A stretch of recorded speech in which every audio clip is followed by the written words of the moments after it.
Seperti itu sebagai pemberontak dan dikasih label lemah abang atau seorang yang pemberani. Oke lah, sebutan seperti itu ya. Tapi nama aslinya itu sebenarnya adalah Kebo Kanigoro, putra dari Prabu Sidik-Sidik.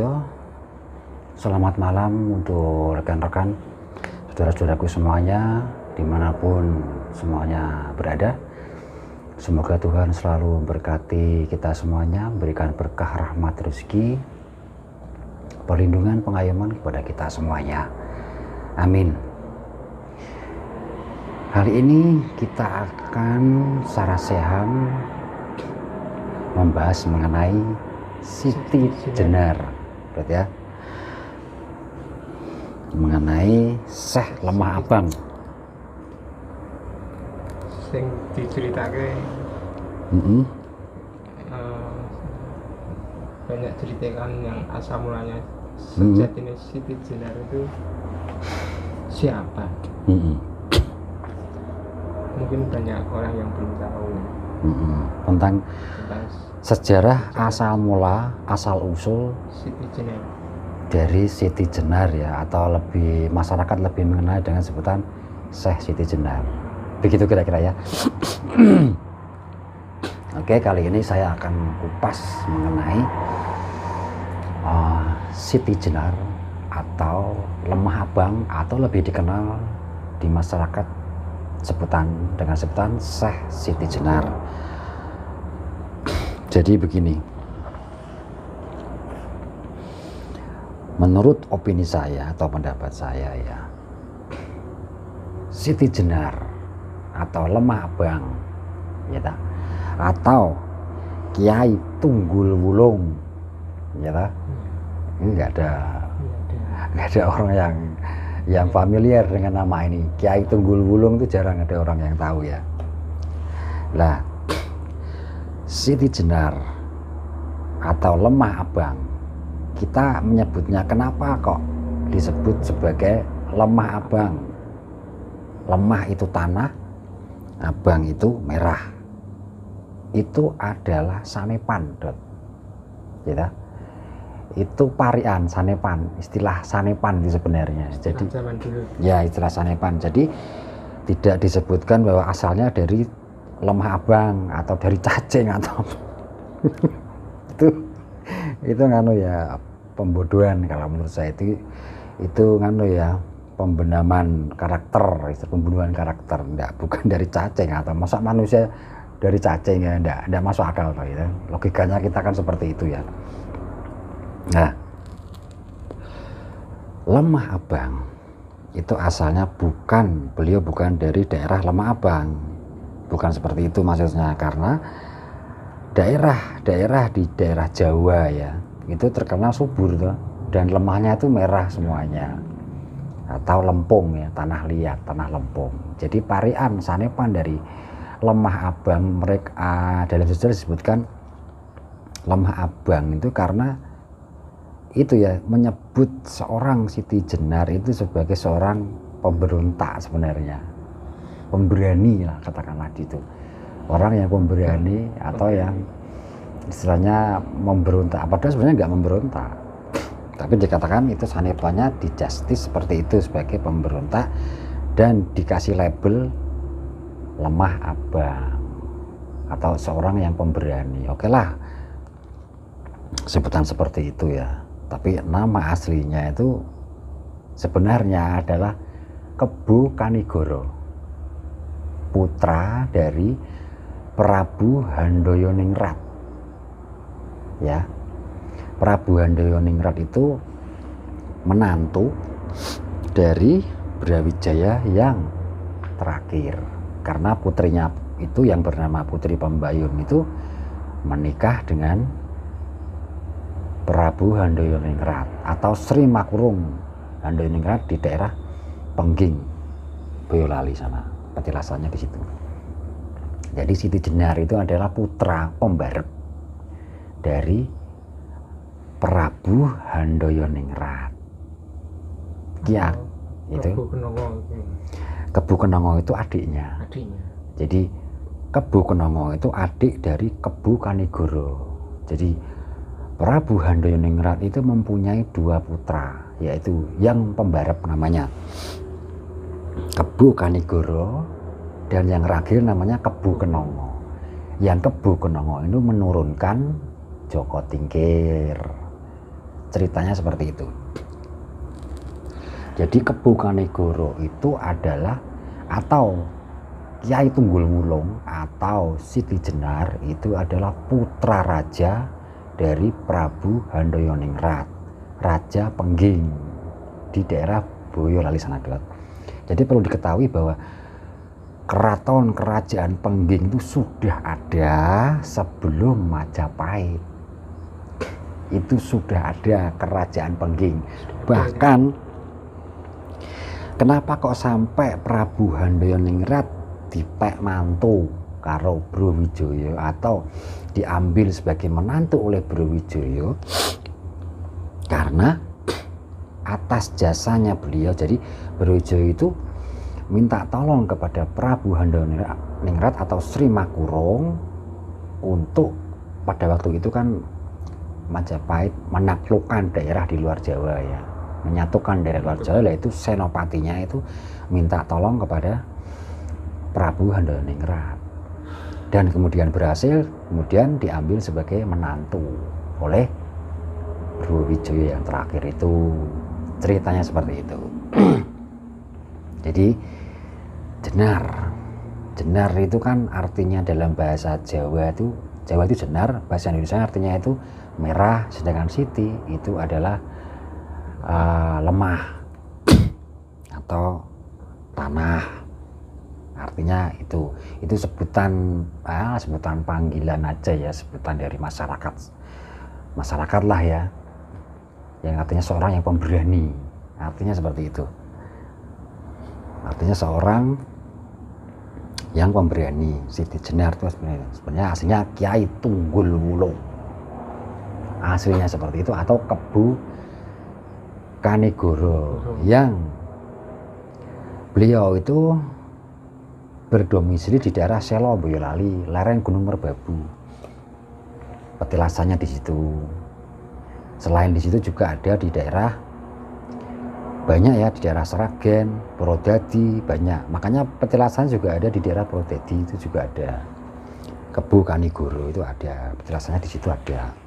Tapi sebenarnya domisilinya itu di daerah Selo Boyolali, di lereng Gunung Merbabu. Di depan Pasar Ampel itu naik, yaitu daerah Selo, gunung daerah situ. Terus apa lagi, Dot? Ajaran Siti Jenar manunggaling kawulan Gusti. Yang menurut ajaran Siti Jenar itu wahdatul wujud. Bedane ajaran manunggaling kawulan Gusti lan wahdatul wujud. Itu seperti apa? Jadi gini, istilah dalam Islam wahdatul wujud itu adalah perwujudan dari Tuhan di dalam diri manusia. Itu wahdatul wujud atau ma'rifat ya, ilmu sufi istilahnya kalau dalam syariat Islam. Manunggaling kawula Gusti hampir sama ya dengan wahdatul wujud. Jadi manunggalnya antara manusia dengan Tuhannya, dengan Gusti ini. Kalau dikaji lagi secara ilmu pengetahuan, ya toh, jadi rasa sejati itu secara Jawanya itu batin atau kebatinan. Secara pengetahuannya itu alam bawah sadar. Artinya itu rasa sejati ning rasa sama dengan alam bawah sadar. Artinya seperti itu ya. Jadi yang perlu diketahui bahwa manusia itu sebenarnya itu harus menyatukan antara sukmonya dia dengan raga sukma manjing jroning raga, harus dimanunggalke karena aslinya itu sebenarnya sukma atau roh itu dan raga itu belum menyatu. Itu wujud yang asli itu seperti itu. Dan itu sebenarnya setiap manusia itu harus menyatukan antara sukma dengan rogo atau dengan tubuhnya. Gitu? Karena dengan manunggaling perwujudan antara sukma dan rogo itu terciptalah sebuah itu energi. Secara pengetahuan itu energi ya, energi ketuhanan atau kekuatan batin. Secara pengetahuan loh ya. Apa itu? Keluhuran budi pekerti itu dan pengakuan itu karena apa Dot? Dalam setiap diri manusia itu mempunyai daya hurip atau daya hidup. Itulah yang dimaksud dengan nur hurip atau nur Gusti. Setiap makhluk loh ya. Perbedaannya di dalam diri manusia itu daya huripe itu adalah perwujudan, maksudnya perwujudan dari Tuhan. Tanpa ada daya hurip maka manusia tidak akan bisa hidup, tidak akan bisa bergerak, tidak akan bisa berpikir, tidak akan bisa melakukan aktivitas. Itu di situ semua manusia. Makanya diwajibkan oleh manusia itu untuk menyatukan ya antara sukmanya dia dengan raganya dia itu harus dikawinke, manunggal dulu. Tanpa adanya terjadi sebuah kemanunggalan, maka manusia tidak akan bisa mengenal Tuhannya. Artinya bahwa dalam kehidupannya itu tidak ada tuntunan dari Tuhan atau Gusti. Karena jika manusia ingin mengenal Tuhannya, maka manusia itu harus bisa masuk ke dalam diri pribadinya atau ke dalam rasa pangrasanya dia, dalam samudra rasana, dalam intisari rasane. Itu kalau tidak diwujudkan dalam sebuah kemanunggalan antara sukma dengan raga, manusia belum akan bisa memahami tentang hakikat dari Tuhannya atau hurip ingkang sejati. Tidak bisa, karena manusia sebelum mengawinkan antara sukma dan rogonya, maka dia hanya menggunakan mutlak logika, pikiran sadar, bukan pikiran alam bawah sadar atau pikiran atau batin atau rasa pangrasa. Makanya hurip itu belum bisa dikatakan hurip ingkang sejati kalau manusia itu belum bisa memanunggalkan antara sukma dengan rogonya, atau manunggaling kawula lan Gustine yang dumunung dalam diri pribadi masing-masing manusia. Berarti ajaran Sri Jenar yang belum bisa memanunggalkan itu orang itu kalau tunggak panjangan nyawa gue. Ya seperti itu, istilahnya seperti itu. Karena apa? Dia akan mencari Tuhan di luar dirinya. Tapi otomatis akan seperti itu. Dia akan mencari sosok itu di luar dirinya. Itu pasti akan terjadi seperti itu.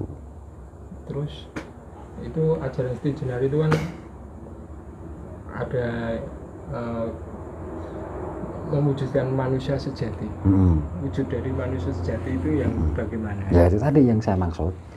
Manusia sejati itu adalah manusia yang sudah memahami tentang hakikat hurip ingkang sejati atau hidup yang sebenar-benarnya hidup.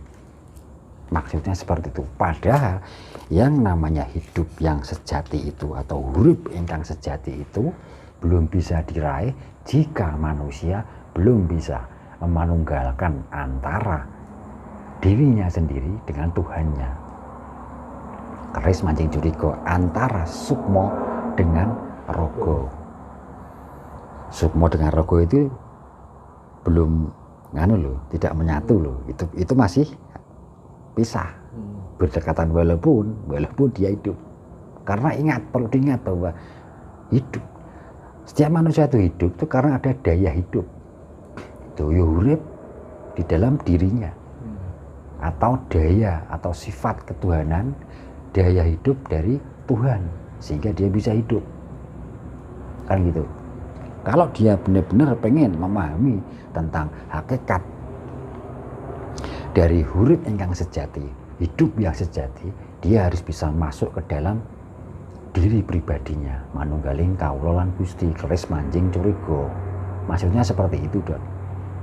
Maka termasuk artian daripada simbolitas linggayoni itu seperti itu.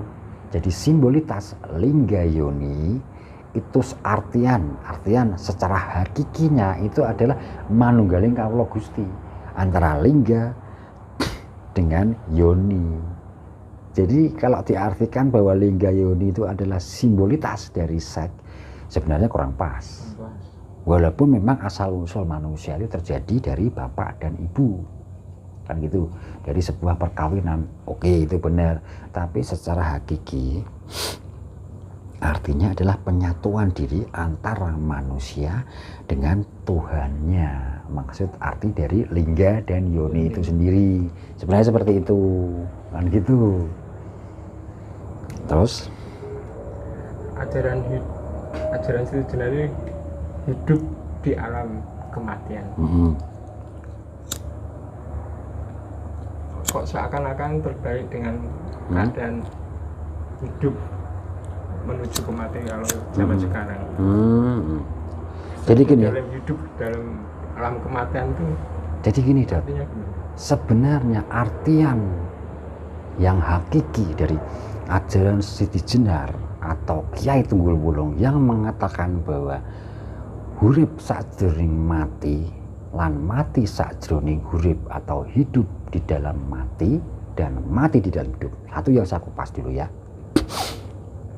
Hidup di dalam mati itu bukan berarti hidup kemudian terus kita mati, dalam arti kita hidupan, kita tidak melakukan aktivitas apa-apa, kita hanya kemudian hanya meditasi toh, enggak.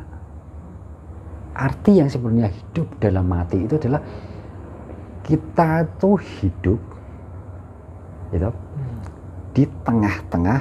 Jadi walaupun situasi kita itu di tengah-tengah kehidupan yang hiruk pikuk masyarakat, aktivitas kita bekerja di pergaulan, tapi batin kita itu jenjem. Arti daripada mati itu bukan berarti mati itu mati selesai, bukan ya, tapi bisa mengendalikan gitu, nafsu, bisa mengendalikan gejolak hati gitu, gejolak hati. Jadi jika ada permasalahan itu tetap tenang gitu, tidak terhanyut oleh gelombang-gelombang dari permasalahan problem-problem hidup atau apa yang terjadi di sekitar kita. Itu artinya jenjem rame ing sepi gitu.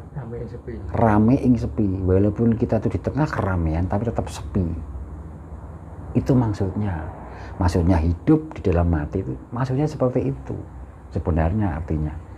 Itu berhubungan kalau suatu masalah itu bisa dengan jenjeming hati permasalahan suatu kehidupan. Betul sekali. Artinya bahwa kita dengan hidup di dalam mati itu maksudnya rame ing sepi. Di dalam kita berkehidupan di tengah-tengah masyarakat, kita bekerja dan sebagainya, itu kita tidak boleh maksudnya ajaran itu tidak boleh terhanyut oleh arus. Maksudnya seperti itu, tidak boleh seperti godong yang atau ikan yang mati yang terbawa arus, tapi kita harus bisa mengendalikan arus itu supaya kita tidak bisa terhanyut oleh gejolak arus itu. Maksudnya itu seperti itu. Jenjem menep itu artinya mati, itu jenjem menep. Mati itu artinya bukan mematikan suatu hal, tapi artinya adalah menahan atau meper hawa nafsu. Meper hawa nafsu itu hanya bisa dilakukan dengan lelaku tirakat, mengurangi makan, minum, dan tidur, gitu loh Dot. Artinya seperti itu sebenarnya. Seperti berhubungan dengan hubungannya dengan mikro dan makro. Oh jelas. Jadi manunggaling kawula Gusti itu artinya satu ya. Jagat cilik kita itu adalah mikrokosmos. Sedangkan jagat besar alam semesta ini adalah makrokosmos. Ya toh? Jika manusia sudah bisa menyatukan antara dirinya gitu dengan Tuhannya atau dengan jagat cilike mikrokosmosnya dia sendiri, maka otomatis dia akan selaras dengan makrokosmos atau alam semesta. Artinya dia sudah bisa mensinergikan dengan alam semesta. Selain jagat ciliknya, otomatis dia bisa mensinergikan dengan alam semesta. Jagat besar itu dia otomatis juga bisa mengendalikan alam semesta. Itu maksudnya. Karena alam semesta itu adalah juga perwujudan dari Tuhan. Jadi Tuhan itu perwujudan dari seluruh alam semesta. Itu loh maksudnya. Maka tidak heran jika orang-orang dulu, mbah-mbah kita dulu itu bisa mengendalikan alam semesta. Ya enggak? Umpamanya ono badai apa itu dikendalikan supaya badai itu tidak bisa menerjang desanya, ataupun petir zaman Ki Ageng Selo ditundukkan petir itu supaya tidak mengganggu masyarakat.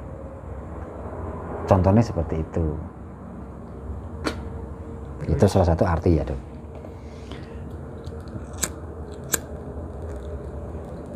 Terus apa lagi? Siti Jenari mengajarkan hidup sejati. Terus? Apakah masih relevan diajarkan zaman sekarang? Oh, sangat relevan sekali. Justru ajaran Siti Jenar itu di kondisi sekarang ini itu harusnya manusia harus mengetahui Dok. Karena ini kan sama aja di tengah kondisi sekarang ini adalah aku mengibaratkannya sebagai arus yang deras. Yalah, arus sungai yang deras. Maka setiap diri manusia itu harus wajib memiliki sebuah kekuatan yang besar supaya masing-masing tidak terhanyut kintir oleh arus sungai yang deras. Ini arus sungai itu sudah masuk ke dalam arus sungai yang bergejolak dan deras. Jika manusia tidak mempunyai sangu, kekuatan untuk menghadapi arus dari sungai yang deras ini, maka akan terhanyut oleh sungai, gejolak arusnya sungai. Itu contohnya seperti itu. Kekuatan relevan itu maksudnya apa? Untuk maksud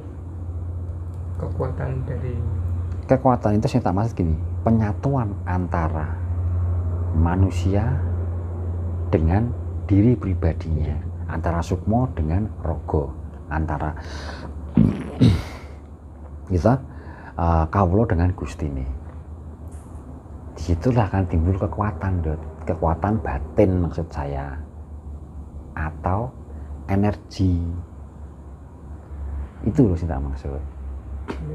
Secara jalan raya itu menjadikan manusia yang waspito, maksudnya itu otomatis dia otomatis akan diberikan tuntunan petunjuk oleh Tuhan yang sudah, ya, karena manusia itu sudah bisa memasuki ke dalam diri pribadinya, manjing jroning rasa pangrasa, rasa sejati, samudra rasa, intining maduning rasa, maka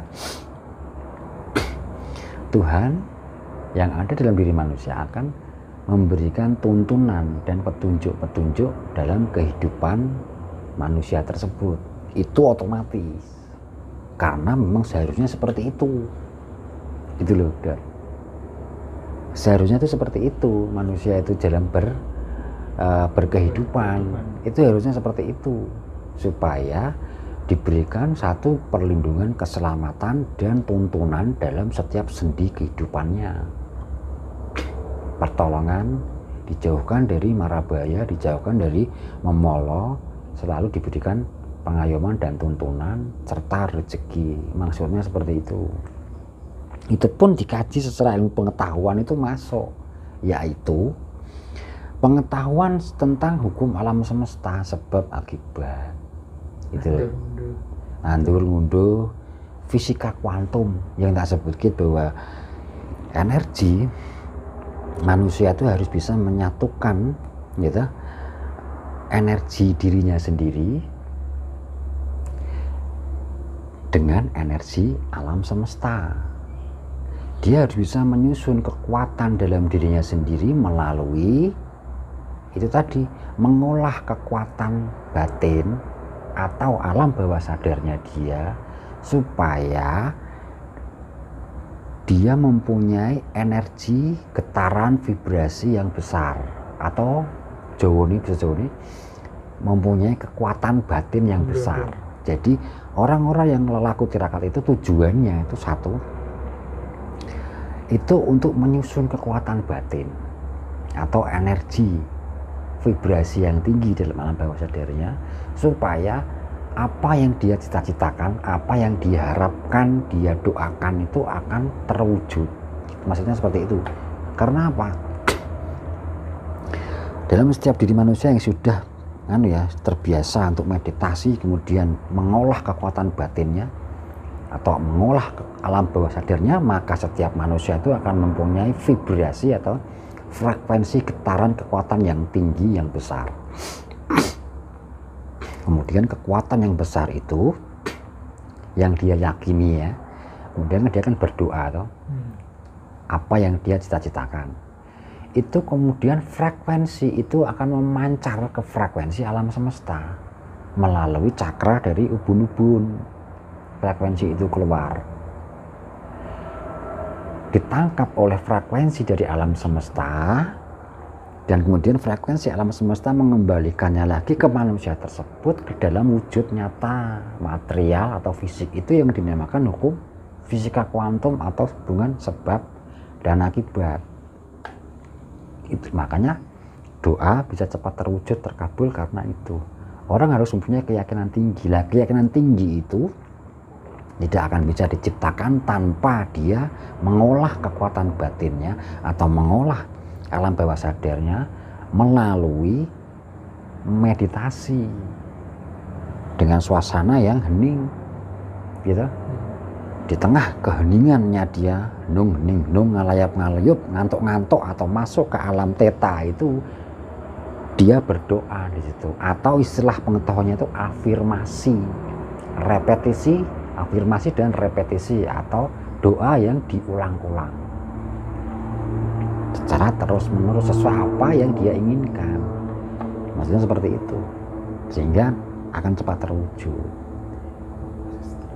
Doa itu wujud dari gambaran itu termasuk hasil dari doa. Iya, jadi itu termasuk kita berdoa. Makanya gini, dalam kita berdoa ya, kita harus membayangkan atau memvisualisasikan apa yang kita inginkan tersebut, atau doa yang kita inginkan tersebut kita visualisasikan ke dalam sebuah gambaran dalam pikiran kita. Itu harus divisualisasikan, tidak hanya diucapkan secara mulut, itu harus digambarkan melalui visualisasi. Karena jangan lupa bahwa sel otak dan sel tubuh itu saling berhubungan. Jika sel otak ini atau pikiran kita itu, jadi gini, kita kepengin, contoh yang ini, kita kepengin mobil. Sementara di pikiran kita itu kita menginginkannya ora jelas. Karena mobil yang digambarkan seperti apapun dia tidak menggambarkannya. Kalau dia ngenangan terus nih, ya itu tidak akan bisa terwujud. Karena antara otak dan tubuh, sel tubuh itu tidak sesuai, tidak sinkron, masalahnya tidak selaras. Itu kembali ke ajaran manunggaling kawula Gusti kemawon. Salah satu hubungannya itu seperti itu. Jadi harus selaras, harus sama. Gitu loh. Salah satu makna dari manunggaling kawula Gusti, salah satu makna itu seperti itu. Yang bisa untuk dipahami loh maksudnya. Ini pertanyaan yang banyak versinya ini. Tentang kematian Siti Jenar. Ya, terus itu banyak versinya. Terus sebenarnya ini Siti Jenar itu enggak mati, enggak bunuh atau enggak, itu adalah enggak benar. Siti Jenar bukan mati ya karena dipancung, bukan dikubur kemudian menjadi anjing, enggak. Itu sejarah ya yang bisa dirubah-rubah ya. Sejarah dibuat oleh pemenang. Siti Jenar tidak meninggal, wafat atau mati. Siti Jenar itu mokso. Dia tidak tersentuh oleh kematian, tapi dia mokso. Dia bisa membawa tubuhnya, jagadnya dia, jagat cilik dia itu dibawa ke dimensi dari ketuhanan. Jadi mokso. Dia sudah bisa menginginkan kapan dia akan kembali. Itu soalnya dalam kematian Siti Jenar itu diceritakan itu dia itu mati dengan bau yang sangat harum. Nah, itu sanepan. Jadi harumnya itu artinya bahwa ajarannya gitu. Ajarannya itu sebenarnya diakui oleh penguasa Demak, oleh Wali Songo, oleh penguasa, itu diakui harum toh. Itu diakui benar, tapi karena unsur politis ya. Karena Siti Jenar tuh dianggap ajarannya itu bisa membahayakan stabilitas pemerintahan dari Demak. Permasalahannya seperti itu. Karena apa? Ajaran tersebut itu adalah ajaran urip kang sejati, hidup yang sejati. Mudah nggak? Iya. Jadi mendalami ajaran Siti Jenar, manunggaling kawula Gusti, hidup yang sejati, maka senternya adalah dirinya sendiri. Karena Tuhan, dia sudah menyatu dengan Tuhannya. Jadi petunjuk-petunjuk itu datang dari dalam dirinya sendiri. Ilham itu datang dari dirinya sendiri, bukan dari di luar dirinya.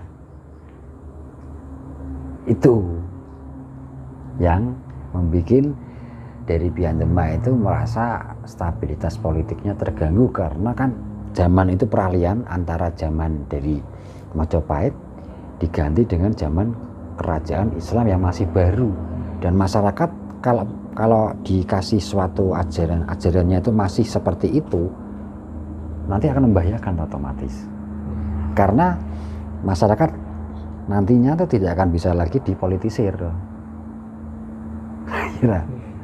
Kan seperti itu, tidak bisa dikendalikan dengan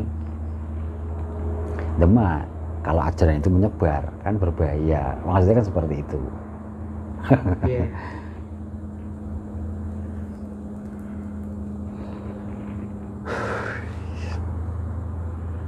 Nah, kira-kira seperti itu.